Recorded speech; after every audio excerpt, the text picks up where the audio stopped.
मी आपल्या सगळ्यांचं मनापासून आभार मानतो. कारण मला आठवतं एक 13-14च्या दरम्यान मी या संभाजीनगरला, छत्रपती संभाजीनगरला, अख्खा मराठवाडाच माझ्याकडे त्यावेळेला होता. आणि त्यावेळेला इकडे सगळीकडे माझ्या मिटिंग झाल्या होत्या, मेळावे झाले होते. आणि त्याच्यानंतर मग मी आणखी महाराष्ट्रात कुठे कुठे जात होतो. नंतर मध्यंतरी संदीप भुमरे साहेबांच्या प्रचाराला मी आलो होतो. त्यावेळेला मी 3-4 दिवसाचा दौरा केला होता. आणि त्यानंतर आता साहेबांनी परत मला सांगितलं की जरा 9 मतदारसंघ हे पहा. म्हणून आता मी 9 मतदारसंघाची जबाबदारी घेऊन या ठिकाणी आलेलो आहे. मी 16 तारखेला या ठिकाणी आलो आणि आज सगळ्या मतदारसंघातील लोकांचा मेळावा घेतला आणि आता प्रत्येक मतदारसंघातल्या लोकांना भेटलो. आता शहराची लोकं राहिलेली आहेत. तर तुमची वेळ ठरली होती, तुम्हाला उशीर होऊ नये, कारण तुम्हाला खूप लोकांकडे जायचं असं म्हणून तुम्ही केल्यानंतर शहरातल्या लोकांना मी भेटणार आहे. तेव्हा मी तुमच्या सगळ्यांचा मनापासून आभार मानतो की आपण वारंवार माझ्या पक्षाला, माझ्या सहकार्यांना, माझ्या पदाधिकाऱ्यांना, कार्यकर्त्यांना त्यांचा मापदंड पाहून न्याय देण्याचा प्रयत्न करता. चुका झाल्या तर सडकूनही काढता आणि चांगलं काम केलं त्याचं कौतुकही करता. आणि त्याच्यामुळे हा दौरा अत्यंत उत्तम प्रकारचा माझा झालेला आहे. आणि मी एकंदरीत आता नवसंकल्प म्हणून मेळावा घेऊन मी सुरुवात केलेली आहे. पुन्हा एकदा सगळ्या कार्यकर्त्यांना घेऊन, कारण बरेच कार्यकर्ते पक्षात होते ते सोडून गेले. काही नवीन कार्यकर्ते, आज खूप नवीन कार्यकर्ते जुळले सुद्धा माझ्यासोबत. आता या सगळ्यांची एकंदरीत मोठ बांधून इकडे संभाजीनगरमध्ये मला उत्तम प्रकारचं काम करायचं आहे. आणि मला खात्री आहे की संभाजीनगरमध्ये एकंदरीत पाहिलं तर खूप मोठा मला म्हणजे राज्यातच स्पेस दिसते. मला ती स्पेस कशी भरून काढायची आणि यासाठी या सगळ्याच सहकार्यांना सोबत घेऊन ती भरून काढण्याचा प्रयत्न मी निदान माझ्याकडे असणाऱ्या जबाबदारी तरी मी करणार आहे. बाकी ठिकाणी अख्ख्या महाराष्ट्रामध्ये आमचे संपर्क अध्यक्ष गेलेले आहेत, जे ते आपापल्या ठिकाणी जाऊन आपलं काम करत आहेत. आणि त्याच्या पलीकडे तुम्हाला जर काय विचारत असेल तर नक्की विचारू शकता. मी या ठिकाणी आलो तो काल मला ते बातमी मिळाली, सन्माननीय ते माळी सर, प्रोफेसर आपला सुरेश बोरसे साहेब, त्यांच्या घरी मी काल गेलो होतो. त्यांच्या घरी भेट दिली, त्यांच्या कुटुंबाला भेटलो, त्यांच्या आईला भेटलो, त्यांच्या मुलीला भेटलो. आणि त्याच्यानंतर मी मागणी काय केली तुमच्यापर्यंत ती पोचलेली आहे. आणि त्याच्यामुळे मला असं वाटतं की बाकी ज्या काही गोष्टी आहेत ते मला कल्पना आहे. एकंदरीत जर तुम्ही पाहिलं तर मला आठवते आजही मी पूर्वी आलो त्यावेळेला पाहिलं, आता मध्यंतरी भुमरेंच्या प्रचाराला आलो त्यावेळेला मी पाहिलं. एकंदरीत आता शहरातले रस्ते त्यातल्या त्यात चांगले झालेले दिसत आहेत. शहरामध्ये इन्फ्रास्ट्रक्चर उभा राहतो आहे. त्याच्या मागचं कारण मी मगाशी भाषणात माझ्या बोललो, तर हल्ली जिकडे तिकडे केवळ महाराष्ट्रात नाही तर देशामध्ये रस्त्यांचं कामं प्रचंड प्रमाणात चालू आहे. आणि नागरी सुविधा इन्फ्रास्ट्रक्चरच्या नावाखाली चालू आहे. पण ते आता का कामं चालू आहे ती सगळ्यांनाच माहिती आहे. कारण त्याच्यामध्ये फार टक्केवारीचा विषय फार तेवढाच मोठ्या प्रमाणात असतो. त्यामुळे ती कामं जरा जोरात चालू आहेत. पण त्यासोबतच छत्रपती संभाजीनगरमध्ये ते गुन्हेगारीकरण चालू आहे. लॉ अँड ऑर्डरची जी परिस्थिती आहे, एकंदरीत तुम्ही पाहिलात तर दिवसा ढवळ्या इकडे मर्डर होत आहेत. लोक चाकू तलवारी हातात घेऊन फिरत आहेत. या ठिकाणी ड्रग्सचा प्रचंड प्रमाणामध्ये वापर सुरू आहे. या ठिकाणी लोकांना ज्या अडीअडचणी आहेत, अनधिकृत बांधकामं असतील की तुमचं आता ड्रग्सचं प्रमाण छत्रपती संभाजीनगरला वाढलेलं आहे. या सगळ्या गोष्टी जर पाहिलं तर याच्यावरती सरकारने खास करून लक्ष देण्याची आवश्यकता आहे. वास्तविक आता सरकारमधले आता पालकमंत्री इकडचेच आहेत, त्यांना लोकल परिस्थिती उत्तम प्रकारची माहिती आहे. शिवाय इतर आमदारही आहेत. सन्माननीय सावे पण इकडे मंत्री आहेत, कराड साहेब केंद्रीय मंत्री होते. अशा प्रकारचे सगळे उत्तम प्रकारचं सगळे लोक असताना या शहराची अशी परिस्थिती काय? लोकांना आजही, मी मागे आलो त्यावेळेला मला सांगत होते की 8-8, 15-15 दिवस पाणी येत नाही. त्यासाठी आमच्या लोकांनी आयुक्तांचा नळबिळ फोडले होते. त्यांचा नळच कापला होता आयुक्तांचा. तेही त्याचे आंदोलन आमच्या लोकांनी, बिपिन वगैरे सगळ्या लोकांनी केले होते. आणि त्याच्यानंतर आजही लोकांना पाहिजे तसं पाणी मिळत नाही. आणि आता तुमच्या घरी तीच परिस्थिती असेल, काही वेगळी नाही. पण तुम्ही समाजाचा आरसा आहात. तुमच्या लोकांकडून माझी अपेक्षा आहे की जे काय चालू आहे ते तुम्हालाही लोकांच्या समोर आणायला पाहिजे, सरकारलाही सांगायला पाहिजे.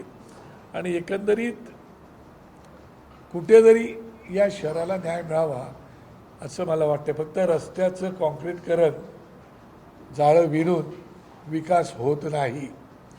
जिकडे तिकडे प्रचंड प्रमाणे तुमची बांधकामं चालू आहेत, ते बांधकामं होणार, त्याच्याबद्दल माझं काय म्हणणं नाही. पण त्याच्यासोबत लोकांना काय हवं आहे, मी आणि मायसेल्फ या भूमिकेत राहण्यापेक्षा आपल्या लोकांना काय हवं तेही द्यायला पाहिजेत. बरेचसे भानगडी आम्ही वर्तमानपत्रातून ऐकतो, जमिनीच्या भानगडी आहेत, ह्या आहेत, त्यात आरोप प्रत्यारोप होतात. खरं खोटं मला माहिती नाही, पण जे काय असेल ते. पण त्यासोबत समाजाचे पण कामं झाली पाहिजेत, अशा प्रकारची माझी मागणी होती, झालं पाहिजे. त्याच्या पलीकडे जर तुम्हाला काय विचारायचं असेल तर तुम्ही निश्चितपणे ते विचारा. या ठिकाणी दिलीप चितलांगे आणि बिपिन हे दोन इकडे संपर्क अध्यक्ष म्हणून आम्ही दिलेले आहेत. विनायक बंटी मशिलकर हे माझ्यासोबत आलेले आहेत. माझ्या या ठिकाणी वैभव जिल्हाध्यक्ष आहेत, बाकी सगळेच राजेश आणि सगळे पदाधिकारी या ठिकाणी, आमचा सतनाम गुलाटी आणि सगळे पदाधिकारी मंडळी पण आहेत. काय तुम्हाला जर काय प्रश्न विचारले असतील तर तुम्ही ते विचारू शकता. बिलकुल कमी पडते. त्याचं कारण असं की तुम्ही जर पाहिलं तर बरीचशी लोकं आमच्याकडे होती, चांगलं आक्रमकपणे काम करणारी लोकं होती. दुर्दैवाने आत्ताच्या असणाऱ्या सरकारमधले जे घटक आहेत, या घटकांना लोकल लेवलचे पक्ष ठेवायचे नाहीत, अशा प्रकारची भूमिका घेऊन रिजनल पार्ट्याच संपवायच्या आहेत. आणि म्हणून येणं प्रकारेनंच रिजनल पार्ट्यांचं खच्चीकरण कसं होईल, त्यांचे कार्यकर्ते कसे फोडले जातील, त्यांना नाही ते आमिष देऊन, मग कंत्राटे देऊन, अमुक तमुक देऊन त्या लोकांना कसं मग केसेस टाकून अमुक तमुक सगळ्या गोष्टी करून ते सगळं त्यांना विकलांग करून टाकायची जी पद्धत सुरू या राज्यामध्ये, या देशामध्ये झाले. त्याच्यामुळे कार्यकर्ते पण इकडे तिकडे प्रचंड प्रमाणामध्ये गेलेत. त्यामुळे थोडंसं आम्ही कमी पडलो आहे, या मताशी मी सहमत आहे. पण पुन्हा एकदा नवीन उभारी घेऊ आणि कामाला सुरुवात करू.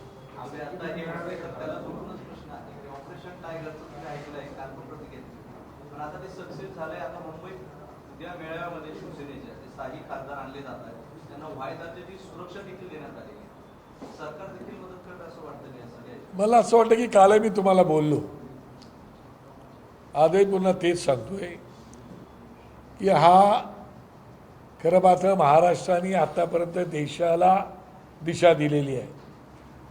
या महाराष्ट्राने तुम्ही जर पाहिलं तर स्वातंत्र्यपूर्व काळात आणि स्वातंत्र्याच्या काळामध्ये, त्या काळात सुद्धा उत्तम प्रकारची लोक महाराष्ट्राने दिलेली आहेत. प्रत्येक गोष्टीमध्ये महाराष्ट्र अग्रेसर राहिलेला आहे. आणि त्या महाराष्ट्राचं हे जे काही चाललेलं आहे ते पाहता ह्याला फोड त्याला फोड हे भविष्यासाठी अत्यंत घातक आहे.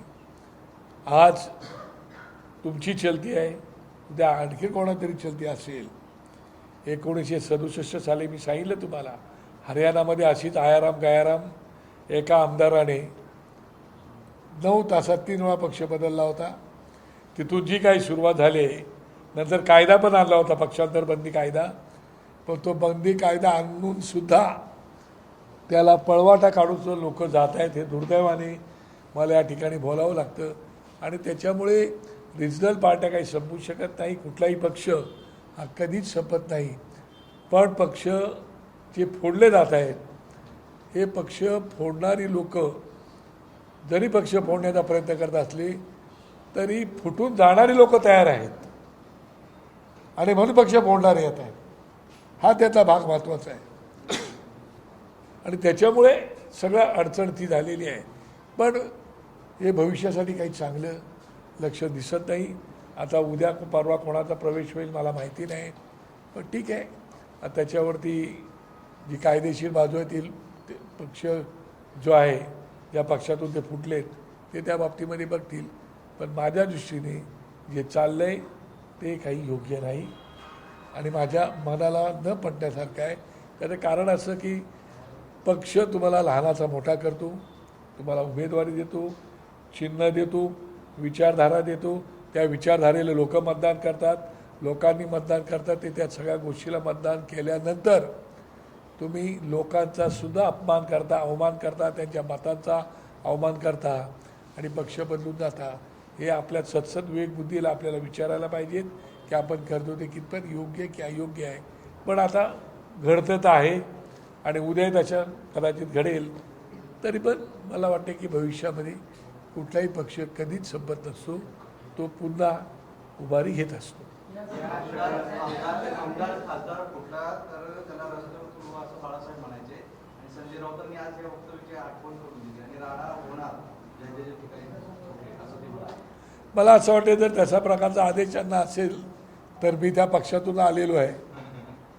माझ्या मतदारसंघात छगन भुजबळ साहेब फुटले होते, त्याच्या विरुद्ध नंतर बाळासाहेबांनी मला तिकीट दिली, तुम्ही लोकांनी मला निवडून दिलं. पण तेव्हा छगन भुजबळ 1.5-2 महिने लपून होते, हेही तेवढंच खरं आहे. एवढी त्यावेळेला धाक होता, भीती होती, दरारा होता. काय आता आता नाही, कार्यकर्ते आहेत ना, त्यांच्याकडेही कार्यकर्ते आहेत. आता बरेच आमसारखे कार्यकर्ते तिथून बाहेर पडले. आम्ही काल पण लढाव होतो, आज पण लढाव होतो, उद्या पण लढाव राहणार आहोत. काय आणि अजूनही त्यांच्याकडे आता तरुण फळी खूप मोठी आलेली आहे आणि ती तरुण फळी निश्चितपणे पुढे जाईल. आता त्यांच्या पक्षाचा तो विषय मला माहिती नाही, ते काय करणार काय नाही करणार. पण मला आठवते की ठाण्यामध्ये श्रीधर खोपकरांचं त्यावेळेला झालं होतं, त्याच्यानंतर कोणी धाडस केलं नव्हतं, त्यानंतर भुजबळांनी केलं होतं. त्याच्यानंतर भुजबळांसोबत गेलेली लोक हाताच्या बोटावर शिल्लक राहण्यासारखी पण राहिली नाही, सगळे पडले होते. राणेसाहेबांसोबत गेलेली लोक ती जर पाहिलीत तर 1-2 कालिदास कोलंबकर सारखी वगैरे लोक राहिली, ती नाही राहिली. आता एकनाथ शिंदे साहेबांसोबत गेलेली लोक भविष्यात लोक ठरवतील काय ते. पण आता लोकांच्याच मनामध्ये आहे, त्याला इलेक्शनला आम्ही मतदान करतो ते कुठं चाललंय. त्यामुळे लोकांच्या मनात ईव्हीएमशी शासनता आहे, शंका आहे आणि त्याच्यासोबत गांधी बाप्पा पण आहेत. गांधीजींचा पण प्रचंड मारा चाललेला आहे, राष्ट्रपितांचा पैशाचा वारेमाप चालले असे लोक म्हणत आहेत आणि आता ते आरोप प्रत्यारोप होत आहेत. त्याच्यामुळे भविष्यात काय होईल मला माहिती नाही. आता मी काय ज्योतिषी नाही सांगायला, पण जे जे घडलेलं आहे ते मी तुमच्यासमोर मांडलं. माझ्या डोळ्यांसमोर या सगळ्या गोष्टी घडलेल्या आहेत. मी जेवढे वर्ष राजकारण काढले त्यात मी पाहिलेलं आहे. मी कधीच कोणत्या पक्षाविषयी वाईट बोलत नाही किंवा व्यक्तीविषयी वाईट बोलत नाही, पण जे झालेलं आहे ते मी सांगितलं. मुंबईतला एक व्हिडिओ व्हायरल होतोय, मुंबईचा एक व्हिडिओ आहे, रेल्वेचा रेल्वे पश्चिमचा एक कर्मचारी आहे, तो असं सांगतो की मी मराठी बोलणार नाही आणि त्याला विचारलं जातं की मराठी काय नाही, तो तर कदापि बोलणार नाही. तो व्हिडिओ व्हायरल होतो. मला असं वाटतं हा विषय नाही, तो हा विषय आहे, त्या विषयावरती आमची लोक तिकडच्या लेवलवरती बघतील. मला वाटतं की ज्या राज्यात आपण राहतो त्या राज्याचा सन्मान केला पाहिजे, त्या राज्याच्या भाषेचा सन्मान केला पाहिजे, तिथल्या संस्काराचा सन्मान केला पाहिजे. मला आजही आठवतं आहे ज्यावेळेला राज ठाकरेंना बेळगाव कारवार ह्या विषयावरती प्रश्न विचारला होता, त्यावेळेला राजसाहेबांनी तिथल्या आमच्या मराठी माणसाला सांगितलं होतं की तुम्ही बेळगाव कारवारमध्ये राहता तर तिथली भाषा तुम्ही शिकली पाहिजे, त्या संस्कृतीची पण तुम्हाला एकरूप व्हायला लागेल. मात्र आपल्या भाषेचा अवमान होणार नाही, ते आम्ही तिकडच्या मुख्यमंत्र्यांशी पण बोलू की मराठीचा तुम्ही सन्मान राखा, पण तुम्ही ज्या राज्यात राहता त्या राज्याचा सन्मान, त्या भाषेचा सन्मान तुम्हाला राखायला पाहिजे असं मला वाटतं. कारण ह्या विषयावरती कोणी काय बोलायचं काय नाही बोलायचं, पण आपण ज्या राज्यात राहतो, ज्या राज्याचं मीठ खातो, ज्या जमिनीत उठतो बसतो, जिथं पैसे कमवतो, तिचा सन्मान आपला राखायला पाहिजे अशी माझी स्पष्ट भूमिका आहे. मला कल्पना नाही, मी आता इकडे दौऱ्याला असल्यामुळे मला कल्पना नाही, पण हल्ली ते बंधू एकमेकांना भेटत असतात, बोलत असतात. त्यांचे आदित्यजी आणि अमितजी ठाकरे हे पण एकमेकांना भेटत असतात, बोलत असतात. उद्या मेळावा आहे राजसाहेबांचा, तिथे काही भाष्य होऊ शकते? राजसाहेब कोणाचा मेळावा आहे? आता आमचा मेळावा तर उद्या करायला साहेब बोलतील सुद्धा. मी पण त्या मेळाव्याला उद्याला मेळावा मला वाटतं 20 तारखेला, मी 20 तारखेला त्या मेळाव्याला आहे. त्याच्या मला आत्ताच मेसेज आला आहे त्याच्यामुळे कदाचित त्याच्यामध्ये ते भाष्य करू शकतात. स्थानिक पातळीवर असं आहे की मेळावे होतात, बैठक होतात, सगळं होतं, पण ज्यावेळेस इलेक्शन येतं त्यावेळेस संभाजीनगरमध्ये निवडणूक लढायची नाही असा एक निर्णय वरून येतो आणि तुम्ही सगळे तुमची नाही खरं ही गोष्ट तुमच्या या मताशी पूर्णपणे मी सहमत आहे. खरं पाहता काय वेळेला पक्ष पातळीवरती विचार केला जातो आणि इकडची लोकल परिस्थिती काय आहे त्या लोकल परिस्थितीला अनुसरून काय निर्णय घ्यायचा अशा प्रकारची वरती चर्चा होते. नंतर तो निर्णय घ्यावा लागतो. त्यामुळे काही कार्यकर्ते नाराज होतात, काही कार्यकर्ते मग पक्ष सोडून जातात, मग दुसऱ्या कुठल्या तरी पक्षामध्ये प्रवेश करतात. या घटना घडलेल्या आहेत. आता मी इकडे आल्या, आता मी सांगितलं आता ग्रामपंचायतीच्या निवडणुका आहेत. मी आत्ता म्हणतो आमच्या लोकांना झाले ग्रामपंचायतीच्या निवडणुका तयारी करा, आपल्याला निवडणुका लढवायच्या आहेत.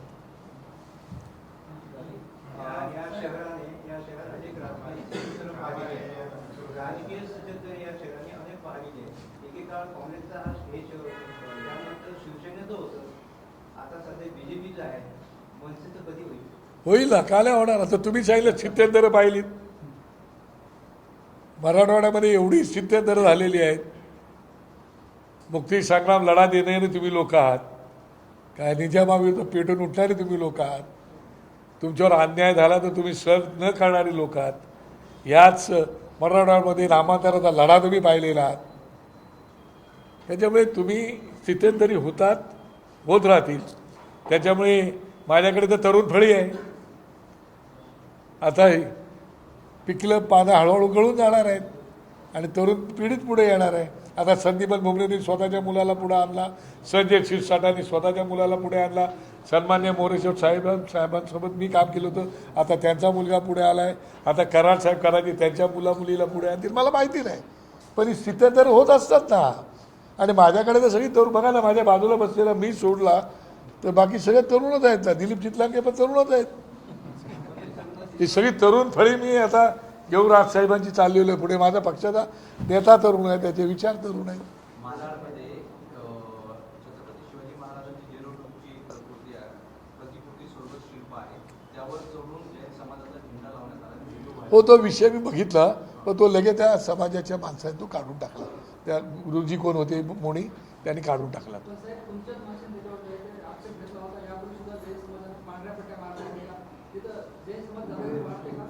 मला असं वाटतं बघा कसं आहे की याच्यापूर्वी असं काही गोष्टी नव्हत्या. पूर्वी आपण सलोख्याने सगळे राहत होतो. त्यांच्या भावना अशा आहेत की आमचे जे गुरुजी आहेत ते त्या पट्टीवरून चालतात असं त्यांच्या भावना आहेत. आणि तो विषय हा पक्षपातीचा विषय आहे. त्याच्यावरती परवा भाषणामध्ये साहेब त्याच्यावरती बोलतीलच, आपली भूमिका 100% येणार. त्यामुळे आज मी भाष्य त्याच्यावरती करणं उचित नाही असं मला वाटते. जर साहेब त्या विषयावरती बोलणार नसतील तर मी बोलणं काही उचित नाही. कार्यकर्त्यांमध्ये खास करून छत्रपती संभाजीनगरमध्ये अशी भावना आहे, मेहनत एक करताना निवडणुकीच्या टायमाला किंवा पद द्यायच्या टायमाला वरिष्ठ दुसऱ्यांना आणून डोक्यावर बसवतात. कोणाला बसवलं मला सांगा तुम्ही? अशी कार्यकर्त्यांची कोणाला बसवलं ते उदाहरण तर द्या मला. की मुंबईहून एखादा माणूस आम्ही पाठवला, की दुसऱ्या पक्षातून आणला त्याला पाठवला. एक दशरथ आला होता, लढाऊ माणूस होता, त्याला आम्ही आणलं होतं. नंतर त्यांचा प्रवास वेगळा त्यांनी घेतला, गेले. दुसरा कोण माणूस आणून आम्ही यांच्या डोक्यावर बसवलं, तो मला दाखवा. मी तर आता कित्येक वर्ष संभाजीनगरला येतो, छत्रपती संभाजीनगरला, मला तर दिसत नाही तसं. कार्यकर्त्यांच्या भावना असू शकतात. मी म्हणतो तुम्ही मला चांगली माणसं द्या. आता पण तेच सांगितलं, तुम्हाला संधी देतो मी. संधी दिल्याशिवाय त्यांना पुढे येता येणार नाही. शिवसेना मनसेची युती आहे. संजय सकाळी म्हणाले की जे आमदार असतील त्यांना असतील त्यांच्या मतदारसंघात मनसैनिक काही खळखळायला त्यांना पाठिंबा देणार नाही. बघा, दोन बंधूंमधली युती, दोन पक्षाची युती आहे. त्या विषयावरती दोन्ही भाऊ एकत्रितपणे बसून निश्चितपणे काय करायचं ते ठरवतात. आणि काल तुम्हाला मी बोलल्याप्रमाणे बोरसे साहेबांच्या घरी गेलो होतो मी. तिथली वास्तव पाहिल्यानंतर मला ठाम म्हणणं आहे की त्या ठिकाणी त्याची निर्घृण हत्या झालेली आहे, खून करण्यात आलेलं आहे. दुर्दैवाने मला बोलावं लागतंय की त्या ठिकाणी पोलीस दल त्याच्यात सहभागी आहे. वाळू माफियांच्या नादाने पोलीस दल त्याच्यात सहभागी जर होत असेल आणि तशा प्रकारचा तिथं 302चा गुन्हा नोंद होऊन सुद्धा जर तो 302चा गुन्हा न होता दुसरी कलमं टाकून जर तो गुन्हा नोंदवण्यात देत असेल आणि मॅजिस्ट्रेट कस्टडी जर त्यांना देत असतील तर याच्यात नक्कीच काळं बेरं काहीतरी आहे. आणि म्हणून मी कालच मागणी केली. त्यांच्या कुटुंबाने मला दिलेल्या माहितीनुसार ते स्वतः प्रूफ आहेत, त्यांच्या मुली प्रूफ आहेत, त्यांची बायको प्रूफ आहे, एक लहान मुलगा त्यांचा पुतळा तो प्रूफ आहे. हे असताना सुद्धा तो 302चा गुन्हा दाखल केला जात नाही. दुर्दैवाने मला बोलावं लागतं. राज्याचे मुख्यमंत्री गृहमंत्री आहेत. आजही आमचा गृहमंत्री म्हणून त्यांच्यावर विश्वास आहे.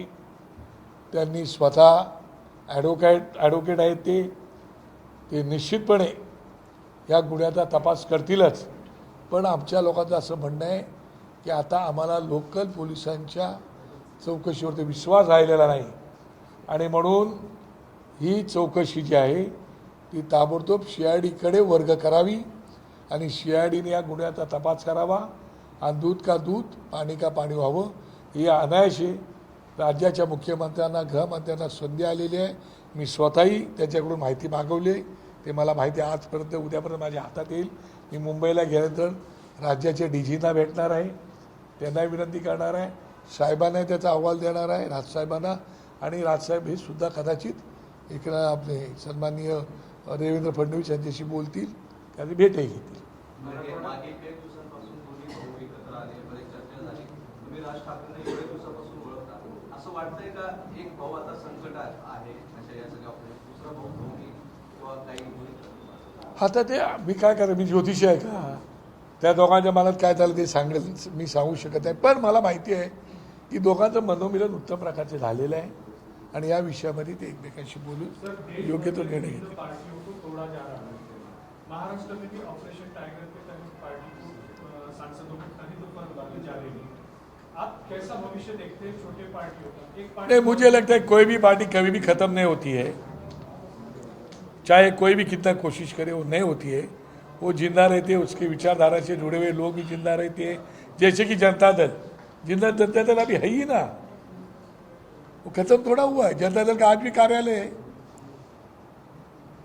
मगर एक कोशिश करना ही गलत है और कोई पार्टी होनी नहीं चाहिए. एक तो रीजनल पार्टी होनी जरूरी है क्योंकि रीजनल पार्टी का एजेंडा जो होता है वो लोकल लेवल का, लोकल जो लोग हैं उनके अस्मिता का सब्जेक्ट होता है, उनसे संस्कृति का सब्जेक्ट होता है. और जो नेशनल लेवल की पार्टी है वो तो देश का हित चाहती है. लोकल पार्टी वहाँ का राज्य का हित चाहती है. तो मुझे लगता है उसे कुछ फर्क पड़ेगा. संजय राउत ने कहा है कि जो भी बाकी सांसद हैं अब उनके खिलाफ तोड़ो फोड़ो वाली चीजें होने वाली है. इसके ऊपर कहाँ तक सही लगता है? नहीं, गलत ही है ना, ये बात करना ही गलत है. पर मैंने अभी जो आपको कहा कि फूटने वाले लोग हो मिलते हैं तो फूटने वाले भी आएंगे ना, वो भी बात है ना. लेकिन आप भी उस पक्ष में एक समय रह चुके हैं. उस समय भी एक बार ऐसे ही हुआ था, तो वो चीजें आज भी होने के चांसेस हैं? नहीं हुआ था बोलेगा तो क्या हुआ था? जब बाला साहेब ठाकरे थे उस वक्त थाने में जो घटना हुई थी खोपड़ेकर. देखो, बाला साहब ठाकरे आज भी होते थे ना तो किसी की डेयरिंग भी नहीं होती थी, बीजेपी की भी नहीं होती थी. वो भले घर पे रहते थे. पर ठीक है, अभी हो गया, बात अलग है. मगर लोग देख रहे हैं ना कि क्या चल रहा है, देख रहे. मराठवाड्यात मनसेचं प्रकट पुन्हा बघायला मिळणार. वेळेप्रसंगी आमची लोक चुकीच्या गोष्टी असतील तर ते करू शकतात. त्यांना आक्रमक व्हायला मी सांगितलेलं आहे. लोकांच्या सर्वसामान्यांच्या प्रश्नासाठी तुम्ही आक्रमकपणे आंदोलन करायला पाहिजेत, अशा प्रकारचा मी त्यांना संदेश दिलेला आहे. सर लोग जो आधी या बोलते थे शहरामध्ये MIM पक्ष होता, आता इस्लामिक पार्टी सुद्धा या शहरामध्ये दाखल झालेली आहे. वातावरण कसं होणार आहे हे आपण का पाहतो? नाही, आता MIM पक्ष बघा हैदराबादवर येऊन इकडे तो पक्ष चालला आहे, कारण इकडची लोक सोबत आहेत आणि तो पक्ष मला माहिती नाही. इम्तियाज जलील हा काम करणारा माणूस आहे, तो काय विषय येत नाही. काम करणारा माणूस आहे, त्यासारख्या माणसाकडे त्यांनी इकडचं नेतृत्व दिलेलं आहे. खरं आता हिंदू आणि मुस्लिम असा जो काही दुरावा आपण निर्माण करण्याचा प्रयत्न करतो तो ज्यावेळेला डेव्हलपमेंट असो, विकास असो, त्याला तो विचार करण्याची आवश्यकता नाही. पण दुर्दैवाने मला असं सांगावं लागतं का आजही छत्रपती संभाजीनगरचं म्हणजे औरंगाबाद शहराचं छत्रपती संभाजीनगर हे नाव केल्यानंतर सुद्धा GR सुद्धा त्याचा निघाला, सेंट्रलनी दिलं, तरी MIMचे नगरसेवक आजही छत्रपती संभाजीनगर बोलत नाहीत, ते औरंगाबादच बोलतात.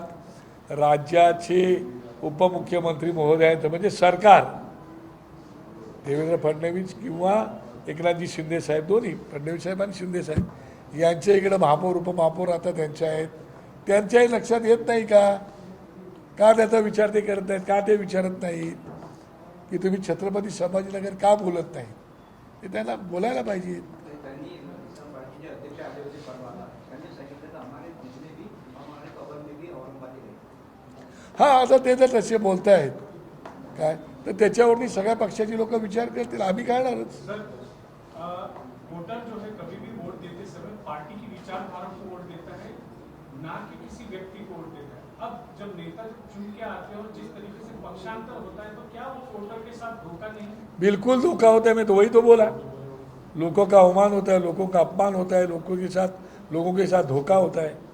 पर आजकल देखता कौन है, आई मी और माई सेल्फ, सब लोग अपनी भविष्य कैसे रहेंगे उसके बारे में सोच रहे, अपने बच्चों के बारे में सोच रहे. उसके बाद मैं ये कहना चाहता हूँ कि मैं हमारे लोगों को बताया है, अभी चितलांगे साहब इन लोगों को बताया है कि एक मनसे का अच्छा कार्यालय अभी हम लोग यहाँ पे चालू करने वाले हैं. हाँ, वो चालू होने के बाद मैं खुद भी आऊँगा. सोबतच तिकडे आम्ही आपत्कालीन अडचणी ज्या आल्या येतात, आपत्कालीन व्यवस्था काही वेळेला अशा घटना एखाद्या घडतात, तर त्यासाठी सुद्धा आपत्कालीन काय आपल्याला मदत लोकांसाठी करता येईल ते पण एखादं व्यवस्थापन जर काय करता आलं तिकडे ऑफिसमध्ये ते पण करण्याचा मी प्रयत्न करतोय. एखादी वैद्यकीय इमर्जन्सी जर कोणाला मदत लागली तर ती मदत देण्यासाठी काय करता येईल का, त्याच्यावरती पण मी सूचना दिलेल्या आहेत, ते करता येईल का, तर त्याच्यावरती पण माझं थोडंसं काम चालू आहे, पण ते पण आपण करण्याच्या विचारामध्ये आहोत.